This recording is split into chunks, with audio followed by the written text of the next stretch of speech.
What's up, everybody, and welcome to Drinks with Johnny on a very special Friday. I am in New York City. Brandon Lombardo joining me here today. It's a big day, big weekend. Had a great week. How you been doing, Brandon? What's up with you, dude? Dude, I've been doing great. Just staying busy.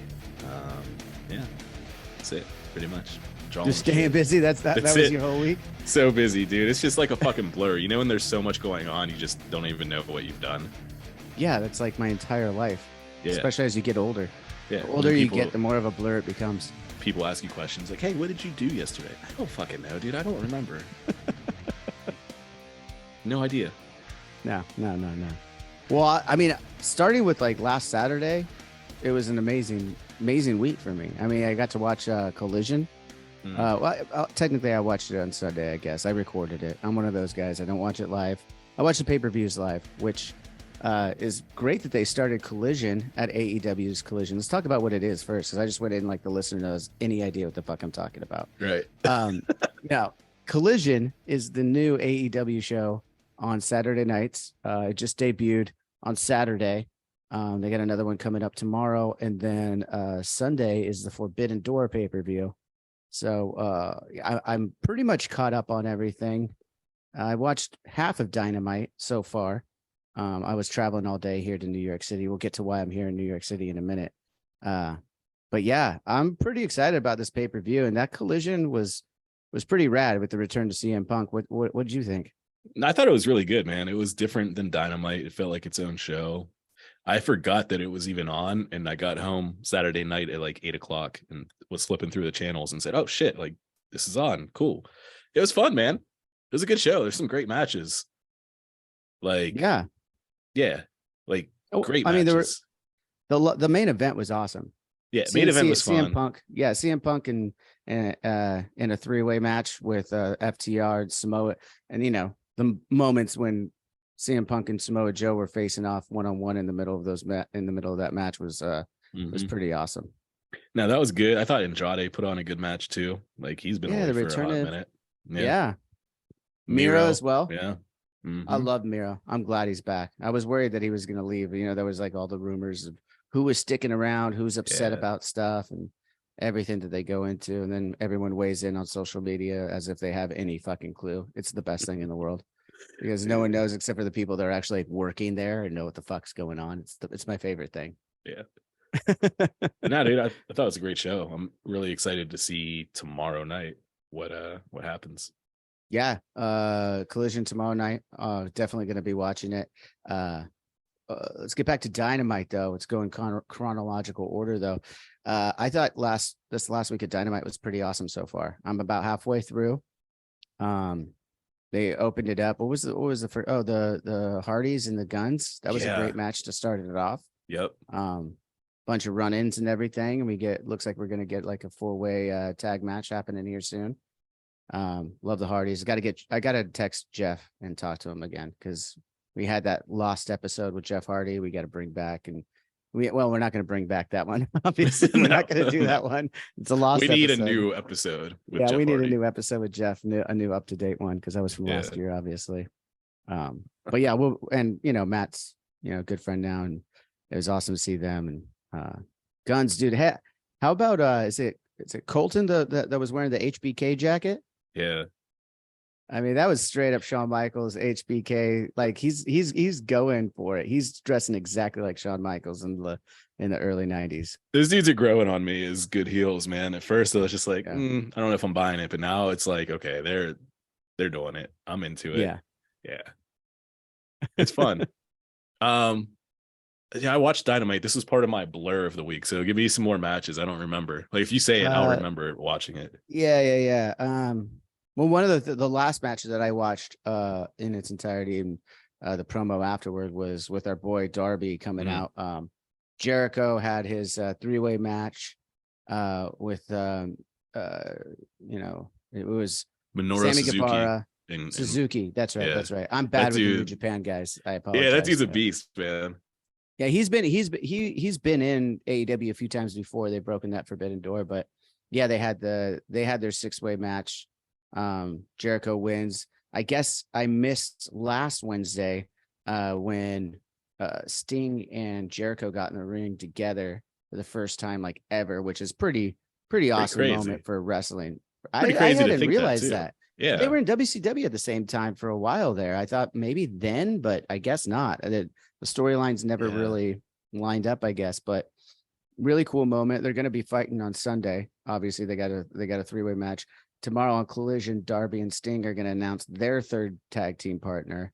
So that's really cool. That was another great one. They had the Jeff Jarrett and Mark Briscoe. What do you call that? Concession match? stand match. Concession That was street just fight so or whatever. silly. But you know that's Dude. what it's going to be. Anything called a concession stand match, you know it's going to be silly. And it was completely silly. It was a very silly match. Papa Briscoe with the choke slam through the table. Like that was so good. So good. So good. There was some other good stuff there too. I'm drawing a blank on right now, but I want to get back to what most of our listeners probably care about is why I'm in New York City. And this actually segues well because we were just talking about Darby Allin. He's going to be out here with Nolan, good friend of the show, Kentucky, and a couple others. We're playing Madison Square Garden here tonight. And I'm really excited about it. It's my first time. After we wrap this up, I have to go run in the car and go check out the venue, do a little sound check and stuff because it's still the new production. We've only had this full production one other time, and that was in the Kia Forum. Usually we wouldn't be doing sound checks once the ball's like rolling a little bit more, but with these two shows being so 2 weeks apart and having the new production, we got to get in there and check a few things. So as soon as I'm done here, Brando, I'm going to be running over to Madison Square Garden for the first time ever. First time ever. So you guys have never played MSG? No, I've never even been inside MSG that I can recall. That's awesome. I haven't either. I've worked outside of it before. I've done some like close venues and things around on the corner. Yeah. Worked on the corner there. We're trying not to go into that part of my life. Why though? Why are you trying to hide that? Everybody knows. Nah, dude, I feel like you're gonna pop because like I think backstage in all the hallways they have like different wrestling moments because it's a big wrestling venue. Yeah, I mean WrestleMania 1 right here at Madison Square Garden. 110, I think 20. Yeah. Well, I know like 2 they had part of it. 2 was part of it too. Mm-hmm. That was the one that I attended. It was Madison Square Garden, the one in Chicago, and the Forum were the 3 simulcasts for WrestleMania 2. Nice. Yeah, I mean, it's gonna be pretty cool, man. I'm excited that Darby's gonna be there. My son's out here who loves him. My wife and kid are out here for this time. We're gonna be hanging out all weekend, doing some cool New York stuff. Man, I love this city. I really do. New York's fun, dude. It's just a melting pot of everything. Like anything you're looking for, you'll find it in New York. Oh, absolutely. It's just so much fun. Like I love the weather's kind of shit today. I'm looking out the window over there, but I mean, hopefully it gets nicer over the weekend because summertime in New York City, just walking around everywhere is something that I absolutely love doing. Just happening upon some nice restaurant, or like a little speakeasy, or just like walking around in the shopping, all the shopping, the people watching. Everything up and down, going down to Battery Park and looking at the Statue of Liberty and all that fun stuff. And it's going to be really great, this little quick vacation, because my son has been here, but he was 1.5 years the last time he was here. So it's going to be cool. We're going to check out the Natural History Museum, go to a Broadway show. I think we're going to see The Lion King. Have you seen The Lion King? That's fun. No, I haven't seen it on Broadway, but I've seen The Lion King. You've seen the movie? Well, yeah. Okay. Well, yeah. What the fuck you mean? Like, what else is The Lion King besides a movie?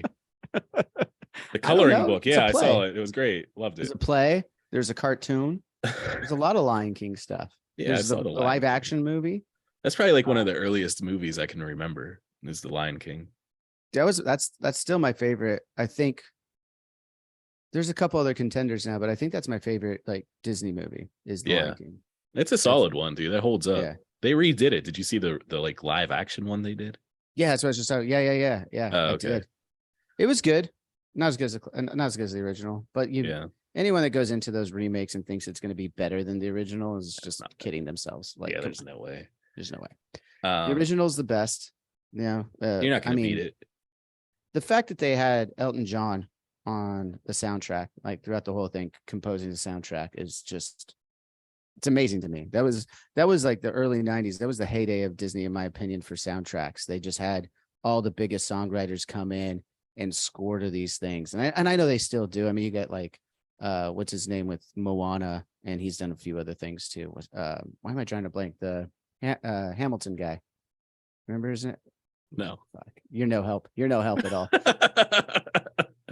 Someone could just tell me in the chat. Tell me in the chat down below. You know who I'm talking about. Very famous dude. Here, I'll tie this back into wrestling incredible. Because we don't know what this answer is. Elton John did the theme for Collision. They're using one of Elton John's songs. Are you serious? Yeah.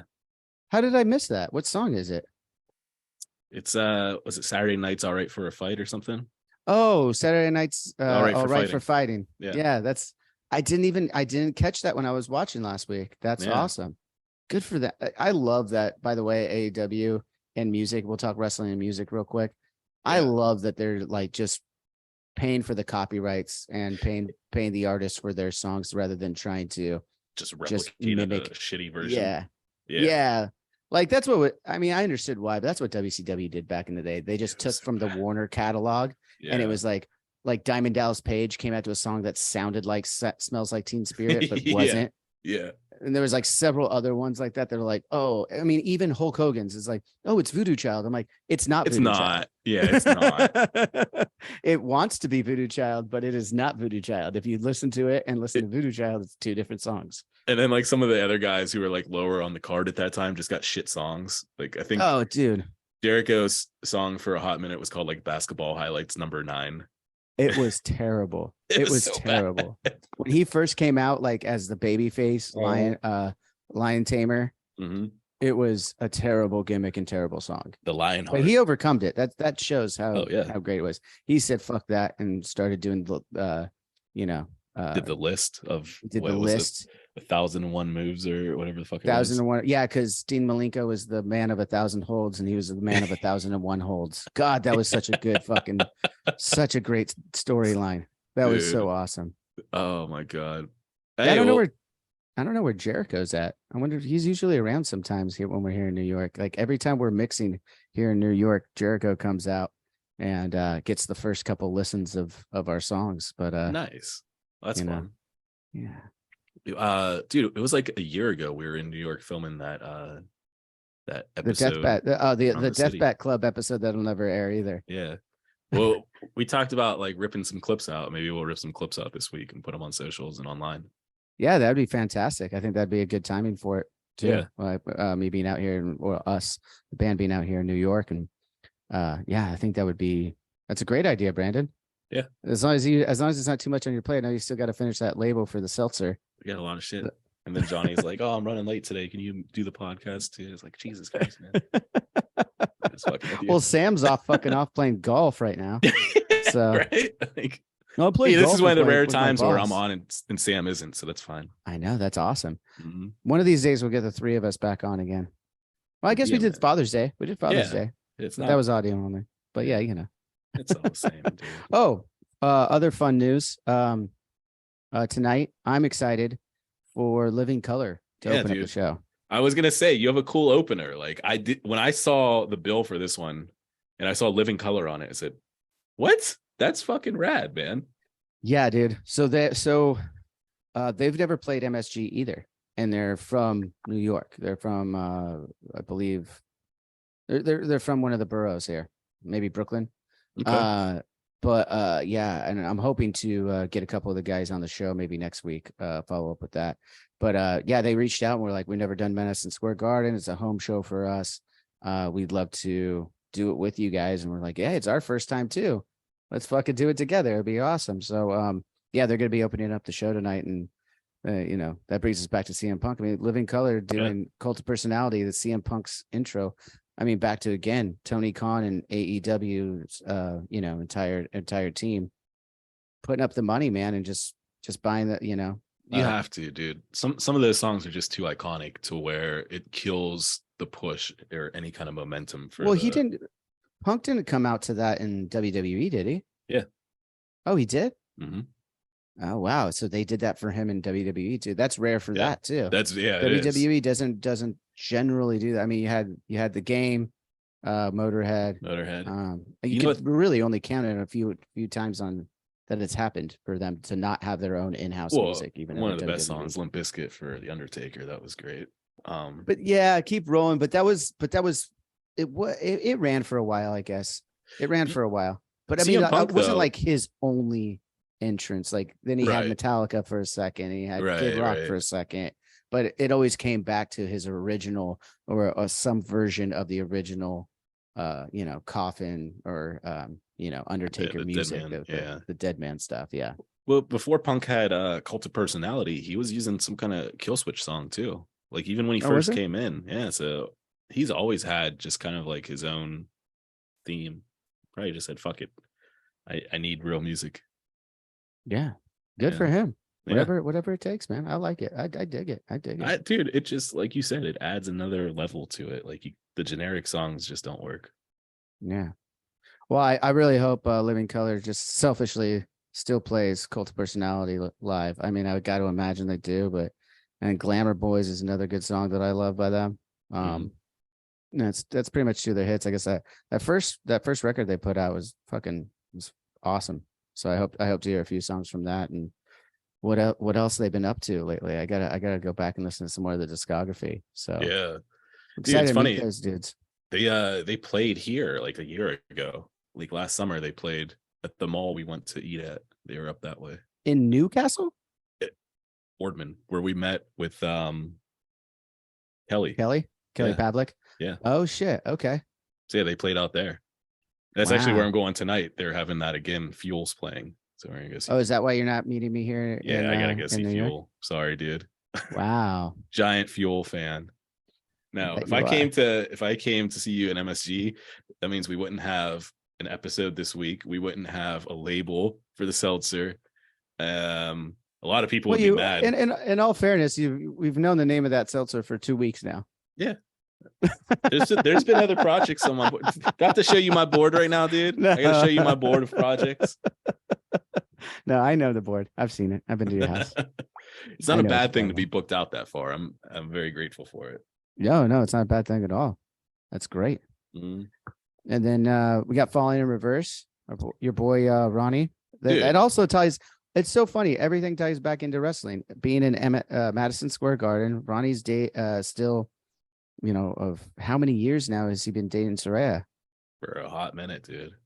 It's been years now. Oh, yeah, probably 3 years, 4, yeah, somewhere around there. Yeah. And we played with them at the Forum. I've met Ronnie before, obviously, but I didn't see him at the Forum last week. So I don't know. Maybe we'll see him this week or tonight, or at some point we'll be talking AEW together, I'm sure, because we got the entire tour of the summer coming up with Falling in Reverse. So or at least the American legs of it. So that'll be really cool. And again, it's so funny. We're gonna be playing with Ronnie and Falling in Reverse and Living Color, and somehow there's still those ties to AEW. And we're at MSG, as you pointed out, is the home of really Vince McMahon's wrestling. This is really it. It was the basis is still in Connecticut. Mm-hmm. They always ran all the biggest events for WWWF at the time, before they dropped one of the W's and became WWF, and where he had the idea to get rid of all of the regions and regional wrestling and put it on cable, which was not a thing, which was brand new at the time. He's like, I'm going to go cable TV. It's just wild that he had the foresight to make this empire that is now WWE. Yeah. And it all started, pretty much right here, which is just, well, dude, without WrestleMania 1, I don't think the wrestling landscape would be what it is today. And hell no. Madison Square Garden, you wouldn't have WrestleMania 1. You could, it would probably be somewhere else, maybe like the Pontiac Silverdome or some shit like that. But dude, MSG is wrestling history. So I can't wait to see some of that stuff. Yeah. Bully Ray's co-host Dave on Busted Open is going to be at the show tonight too. Nice, dude. I was on Busted Open a couple weeks ago now, And Bully was telling me to make sure I spent some time at MSG because he's been here, sold it out a couple of times over with a couple of different wrestling organizations that he's been a part of. And he said there's some really cool shit back there to go exploring into. So I'm really looking forward to that. Take pictures, send pictures. Yeah, I will. Yeah. I'll definitely get some pictures. Maybe we'll throw them up on social media if they're good enough. Yeah. I don't really have the eye though, so yeah, we'll see. Johnny, what's that blur? Is that Andre the Giant? What is that? Yeah. Wow. Yeah, and then another news we got on Monday. I was on the Let There Be Talk show with our boy Dean Del Rey and M Shadows. So anyone listening to this, make sure you go check that out on Monday. We talk. Dean just reached out to me actually and was like, "Hey, do you think you and Matt would want to come on the show? I'm really digging this new record." And he, admitted before that he's like, I didn't dislike Avenged, but he didn't really care for us before. He just kind of was like, yeah, whatever. But apparently he really gravitated to this record, so he asked us to come on and discuss it, and it was really good. It was a fun episode, and awesome. Got to get out and catch one of his stand-ups one of these days. He's always at the Comedy Store, which I have been to, and I loved it when I was there, but I got to get back when some of my friends are actually up there playing because that have been on the show here. I miss the Comedy Store. Dude. I do. You're never coming back to Cali though, are you? I don't know, man. Don't say never. You mean to live? To live. I don't know. Maybe. We'll see. If you just made a shit ton of money and money wasn't a factor, would you live in California or probably not still? No, I would have a house here and one in Cali. Well, you already have the one there. Well, yeah. So I would have one in Cali too. What I'm saying is I wouldn't leave this one. I would have it here because, dude, I don't know. There's something about being here in the fall. It's just different. You see the leaves change. You get seasons here, man. You don't get seasons out there. No. Well, we've had a weird season though since you left this last year. Yeah, we usually get some sun in April and May, and we just didn't get any. And then it's been a really dark and spring summer for us, but whatever. It's dude, late. People are loving that we're talking about the weather right now. This is such a boomer podcast. We're talking about the weather now. Well, this is what happens when we don't have phone calls during the week. This is actually our catch-up phone call. This is our catch-up. Yeah, we were so busy all week that we didn't talk very much. So this is it. It's like, shit, we need an episode. Let's just we'll make our phone call the episode. Yeah, let's make our phone call the episode. Yeah, dude. Man, what was this week? Oh, no, we got that episode up with the co-defendants, which was awesome. We were on the forum. That was, on we dropped that on Tuesday. Love that episode. Mike still hasn't told me if he's listened to the record though. The really? 87X record. He didn't text me. Either he forgot or he doesn't like it and doesn't want to hurt my feelings. I don't know. I'm just kidding. Let's no, he wouldn't do that. He would be on. I don't think he's listened to it yet. Yeah. Because he's honest one way or the other. He doesn't have a different mode. No filter. He's just okay. Let's just tell him he cares, as he said on an episode. But yeah, man, good stuff though. I'm really excited about this show. I gotta head over to sound check here in a second. I'm gonna check it out. I think I'm actually gonna stay instead of usually I come back to the hotel room. It looks like I'm at my bar to people watching at home, but I'm not. This is the background that you could get at drinkswithjohnny.com for free. For free. I just downloaded it. We love you that much. Because you really don't want to see what's behind me is actually just a messy bed of, hotels in, I forgot how hotels are in the city. Yeah. They're not very sizable. No. Are you in the city? There's not a lot of rooms. You're staying in the city? Yeah. Yeah. We're in the city in a great spot. It's a great hotel. Yeah. Great location, but unless you're going to go full high roller suite, you get, I've got a suite, don't get me wrong, it's a suite, but it's like a normal size room in a normal hotel in the rest of the world. Not a lot of space here. There's not a lot of space in the city. That's why they built up. It's crazy. I was trying to explain it to my son because, like I said, he was a year and a half last time he was here. We're like, we've literally walked from the north side to the south side of Manhattan in a matter of 2-3 hours. That's the entire span of the city, basically. Like you can walk around the entire island in one day, like no problem. Mm-hmm. And there's millions of people living here.